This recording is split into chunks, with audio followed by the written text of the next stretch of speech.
ಎಲ್ಲರಿಗೂ ನಮಸ್ಕಾರ. Learn with Chetan YouTube ಚಾನಲ್ಗೆ ನಿಮ್ಮೆಲ್ಲರಿಗೂ ಆಧಾರದ ಸುಸ್ವಾಗತ. ಇಂದಿನ ದಿನ ನಾವು 10ನೇ ತರಗತಿಯ ಕನ್ನಡ ವಿಷಯದ ಅತ್ಯಂತ ಪ್ರಮುಖ ಪ್ರಶ್ನೆಗಳ ಬಗ್ಗೆ ನೋಡ್ತಾ ಹೋಗೋಣ.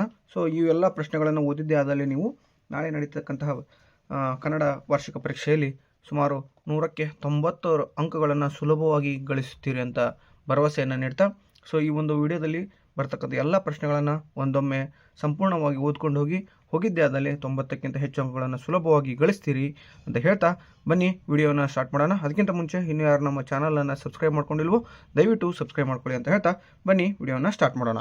ಇದು ಕನ್ನಡ ಪರೀಕ್ಷೆ 18/3/2026 ಅಂದರೆ ನಾಳೆ ಪರೀಕ್ಷೆ ಇದೆ.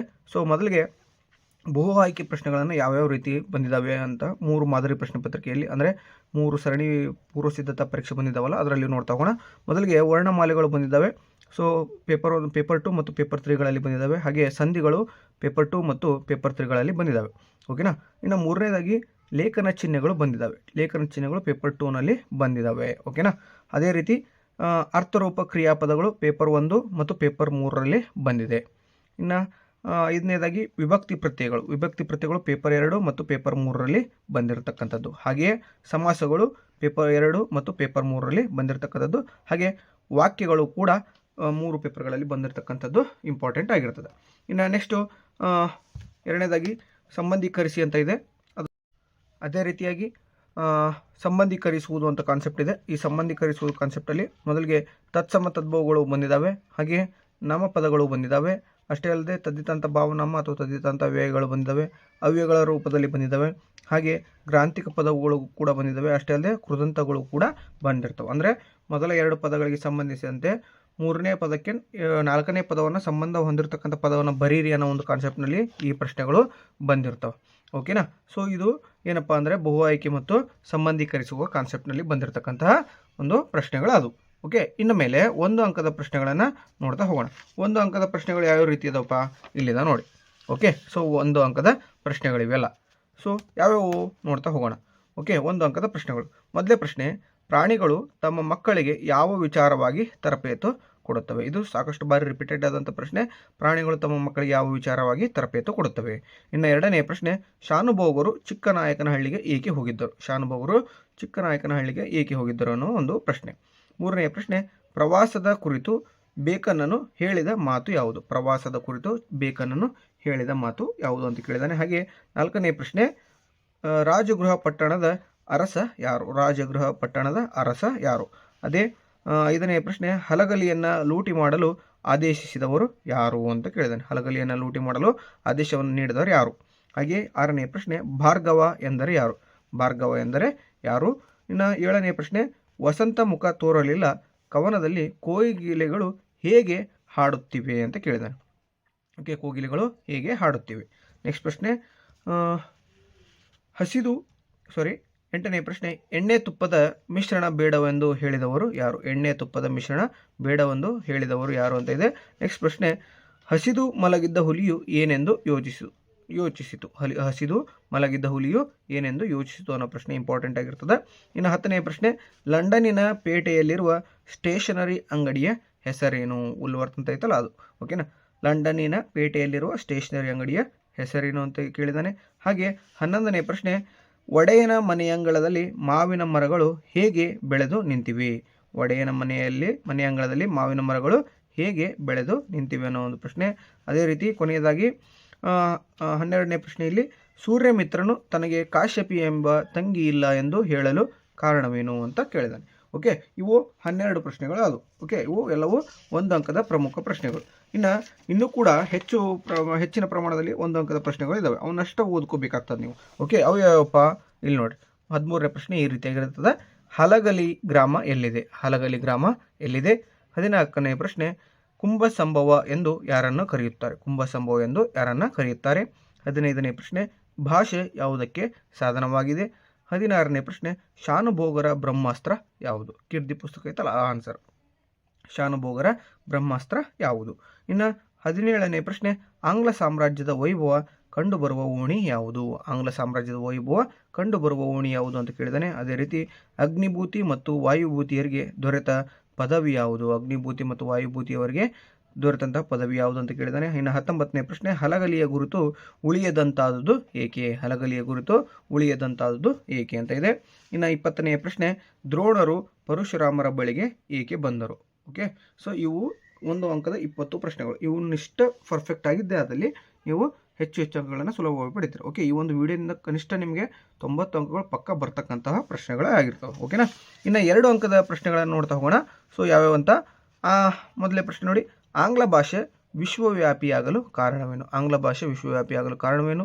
ಇನ್ನು 2ನೇ ಪ್ರಶ್ನೆ, ನೆಹರು ಅವರು ಸರ್ ಎಂ ವಿಶ್ವೇಶ್ವರಯ್ಯನವರ ಬಗ್ಗೆ ಹೇಳಿದ ಮಾತುಗಳು ಯಾವುವು? ನೆಹರು ಅವರು ಸರ್ ಎಂ ವಿಶ್ವೇಶ್ವರಯ್ಯನವರ ಬಗ್ಗೆ ಹೇಳಿದ ಮಾತುಗಳು ಯಾವುವು ಅಂತ ಕೇಳಿದ್ದಾನೆ.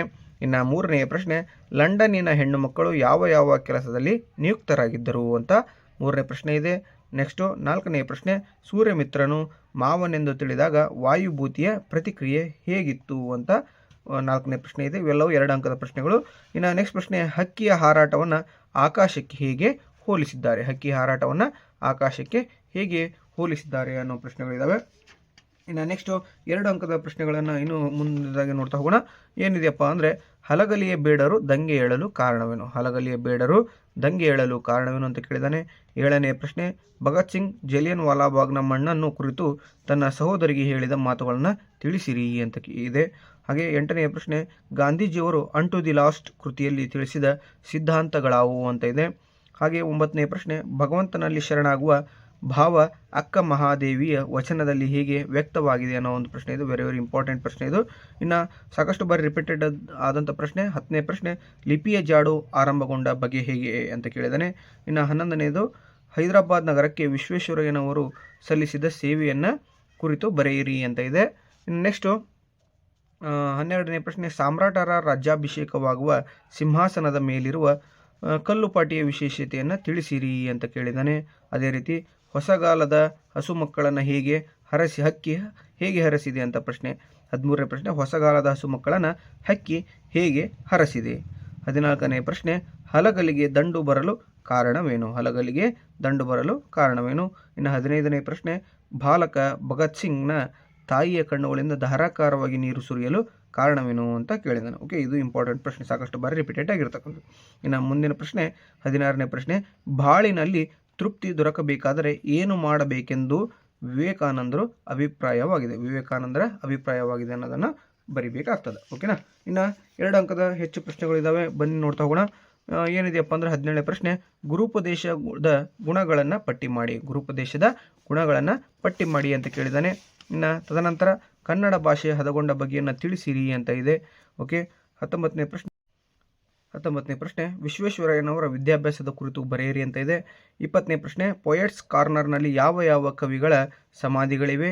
ಹಾಗೆ 21ನೇ ಪ್ರಶ್ನೆ, ಅಗ್ನಿಭೂತಿ ವಾಯುಭೂತಿಯರನ್ನು ರಾಜ್ಯಸಭೆಯಲ್ಲಿ ಮೂರ್ಖರೆಂದು ತೀರ್ಮಾನಿಸಲು ಕಾರಣವೇನು ಅಂತ ಕೇಳಿದ್ದಾನೆ. ಹಾಗೆ 22ನೇ ಪ್ರಶ್ನೆ, ಭಗತ್ ಸಿಂಗ್ ಹೇಗೆ ಅಮರನಾದನು ಅನ್ನೋದು ಇಂಪಾರ್ಟೆಂಟ್ ಆಗಿರ್ತಕ್ಕಂಥ ಪ್ರಶ್ನೆ. ಇನ್ನು 23ನೇ ಪ್ರಶ್ನೆ, ಅಂದವಾದ ಬರವಣಿಗೆಯ ಬಗ್ಗೆ ಗಾಂಧೀಜಿಯವರು ಹೇಳಿದ ಮಾತುಗಳು ಯಾವುವು? ಅಂದವಾದ ಬರವಣಿಗೆಯ ಬಗ್ಗೆ ಗಾಂಧೀಜಿಯವರು ಹೇಳಿದ ಮಾತುಗಳು ಯಾವುವು ಅಂತ ಕೇಳಿದ್ದಾನೆ. ಇನ್ನು 24ನೇ ಪ್ರಶ್ನೆ, ಪೈಗಳ ತಮ್ಮನ ನೂಲು ಮದುವೆಗೆ ಹೇಗೆ ಸಿದ್ಧತೆ ಮಾಡಿಕೊಳ್ಳಲಾಗುತ್ತಿತ್ತು? ಈ ಎಲ್ಲವೂ ಪ್ರಶ್ನೆಗಳು ಏನಾಗಿರ್ತಪ್ಪ ಅಂದರೆ ವೆರಿ ವೆರಿ ಇಂಪಾರ್ಟೆಂಟ್ ಆಗಿರ್ತವೆ, 2 ಅಂಕದ ಪ್ರಶ್ನೆಗಳು ಆಗಿರ್ತವೆ. ಓಕೆನಾ. ಇನ್ನು ಕೃತಿಕಾರರ ಪರಿಚಯ ಕೇಳಿದ್ದಾನೆ. ಕೃತಿಕಾರರ ಪರಿಚಯವನ್ನು ನೋಡ್ತಗೋಣ. ಸಾರಾ ಅಬೂಬಕ್ ಅವರ ಬಗ್ಗೆ ನೋಡ್ಕೊಳ್ಳಿ, ಸಾರಾ ಅಬೂಬಕರ್ ಅವ್ರ ಬಗ್ಗೆ. ಹಾಗೆ ಕುವೆಂಪು ಅವ್ರ ಬಗ್ಗೆ ನೋಡ್ಕೊಳ್ಳಿ, ಪಂಪ. ಹಾಗೆ ಎನ್ ಮೂರ್ತಿರಾವ್ ಅವ್ರ ಬಗ್ಗೆ ಒತ್ತು ಕೊಡಿ, ದ ರಾ ಬೇಂದ್ರೆ ಅವ್ರ ಬಗ್ಗೆ ಒತ್ತು ಕೊಡಿ. ಈ 5 ಜನ ಕೃತಿಕಾರರ ಪರಿಚಯವನ್ನು ನೀವು ಪ್ರಾಕ್ಟೀಸ್ ಮಾಡಿದ್ದೆ ಅದರಲ್ಲಿ ನಿಮಗೆ 6 ಅಂಕಗಳು ಸುಲಭವಾಗಿ ದೊರೀತವೆ ಈ ಒಂದು ಕಾನ್ಸೆಪ್ಟ್ನಿಂದ. ಇನ್ನು ಮುಂದಿನದಾಗಿ ಇಲ್ಲಿ ಛಂದಸ್ಸು ಅಂತ ಇದೆ. ಓಕೆ, ಛಂದಸ್ಸಿನ ಬಗ್ಗೆ ನೋಡ್ತಾ ಹೋಗೋಣ.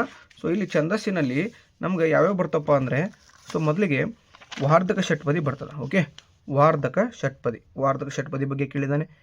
3 ಪೂರ್ವ ಸಿದ್ಧತಾ ಪರೀಕ್ಷೆಯಲ್ಲಿ ಭಾಮಿನಿ ಷಟ್ಪದಿ ಬಗ್ಗೆ ಹಾಗೂ ಕಂದ ಪದ್ಯ, ಈ 3 ಕಾನ್ಸೆಪ್ಟ್ನ ಮೇಲೆ ಏನು ಮಾಡಿದಾನೆ ಅವನು ಛಂದಸ್ಸಿನಲ್ಲಿ ಅಂಕಗಳನ್ನು ತೆಗೆದಿರೋದು. ಓಕೆ, ಇನ್ನು ಅಲಂಕಾರಗಳಲ್ಲಿ ಮೇನ್ ಪ್ರಮುಖವಾಗಿರ್ತಕ್ಕಂಥ ಯಾವಪ್ಪ ಅಂದರೆ ಉಪಮಾಲಂಕಾರ ಮತ್ತು ರೂಪಕ ಅಲಂಕಾರ. ಉಪಮಾಲಂಕಾರ ಅಂದ್ರೆ ಗೊತ್ತೈತೆ ನಿಮ್ಗೆ, ಹೋಲಿಕೆ ಮಾಡಿ ಬರೆಯೋದು, ಅಂತ್ಯ ಅಂತ ಬರ್ತದೆ ಪದ ಅಲ್ಲಿ, ಅದು ಮೇನ್ ಇಂಪಾರ್ಟೆಂಟ್ ಆಗಿರ್ತದೆ.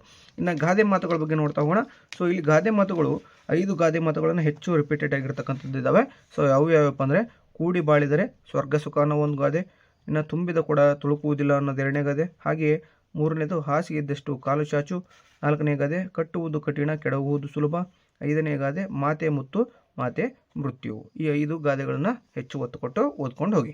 ಇನ್ನು ಮುಂದಿನದಾಗಿ ಕಂಠಪಾಠ ಪದ್ಯಗಳು ಯಾವ ಒಂದು ಪದ್ಯದಿಂದ ಬಂದಿದ್ದಾವಪ್ಪ ಅಂದರೆ ಸಂಕಲ್ಪ ಗೀತೆ ಎಂಬ ಪದ್ಯದಿಂದನೇ ಬಂದಿರತಕ್ಕಂಥವು ಹೆಚ್ಚು ರಿಪೀಟೆಡ್ ಆಗಿವೆ. ಸೊ ಅದೇ ಒಂದು ಪದ್ಯವನ್ನು ನೀವು ಪರ್ಫೆಕ್ಟ್ ಆಗಿ. ಹಾಗೆ ಸಾರಾಂಶ ಅಥವಾ ಭಾವಾರ್ಥ ಬರೆಯೋದು ಕೌರವೇಂದ್ರನ ಕೊಂದೆ ನೀನು ಎಂಬ ಒಂದು ಪದ್ಯದಿಂದ, ಹಾಗೆ ವೀರಲವ ಒಂದು ಕಾನ್ಸೆಪ್ಟ್ನಿಂದ ಸಾರಾಂಶ ಅಥವಾ ಭಾವಾರ್ಥವನ್ನು ಬರೀತಕ್ಕಂತಹ ಪ್ರಶ್ನೆಗಳು ಬಂದಿರತಕ್ಕಂಥದ್ದು. ಇನ್ನು 4 ಅಂಕದ ಪ್ರಶ್ನೆಗಳು ಯಾವ ಒಂದು ಪಾಠಗಳಿಂದ ಅಥವಾ ಪದ್ಯಗಳಿಂದ ಬಂದಿದ್ದಾವೆ ಅಂತ ನೋಡ್ತಾ ಹೋಗೋಣ. ಸೊ ಶಬರಿ ಎಂಬ ಪಾಠದಿಂದ ಅಥವಾ ಕಾನ್ಸೆಪ್ಟಿಂದ 3 ಪೇಪರ್ಗಳಲ್ಲಿ ಬಂದಿದೆ. P1, P2, P3 ಅಂದರೆ 3 ಪೂರ್ವ ಸಿದ್ಧತಾ ಪರೀಕ್ಷೆಯಲ್ಲಿ ಬಂದಿದೆ. ಹಾಗೆ ವೀರಲವ ಕಾನ್ಸೆಪ್ಟಿಂದ ಬಂದಿದೆ. ಕೌರವೇಂದ್ರನ ಕೊಂದೆ ನೀನು ಅನ್ನೋ ಒಂದು ಕಾನ್ಸೆಪ್ಟ್ನಿಂದನೂ ಕೂಡ 4 ಅಂಕದ ಪ್ರಶ್ನೆಗಳು ಬಂದಿರ್ತವೆ. ಇನ್ನು ಸಂದರ್ಭಗಳನ್ನು ನೋಡ್ತಾ ಹೋಗೋಣ. ಸಂದರ್ಭಗಳು ವೆರಿ ವೆರಿ ಇಂಪಾರ್ಟೆಂಟ್. 6 ಸಂದರ್ಭಗಳು ಇರ್ತವೆ. ಒಟ್ಟು 18 ಅಂಕಗಳು ಈಸಿಯಾಗಿ ದೊರೀತಾವೆ ನಿಮಗೆ. ಹುಲಿ ಈಗ ಎಷ್ಟು ಹಸಿದಿರಬೇಕು ಅನ್ನೋ ಒಂದು ಪ್ರಶ್ನೆ. ಇನ್ನು ಎಂತು ನಾಣೆಲೆಗಪ್ಪರೆ ಮಾನಸರು ಅಂತ ಒಂದು ಪ್ರಶ್ನೆ ಇದೆ.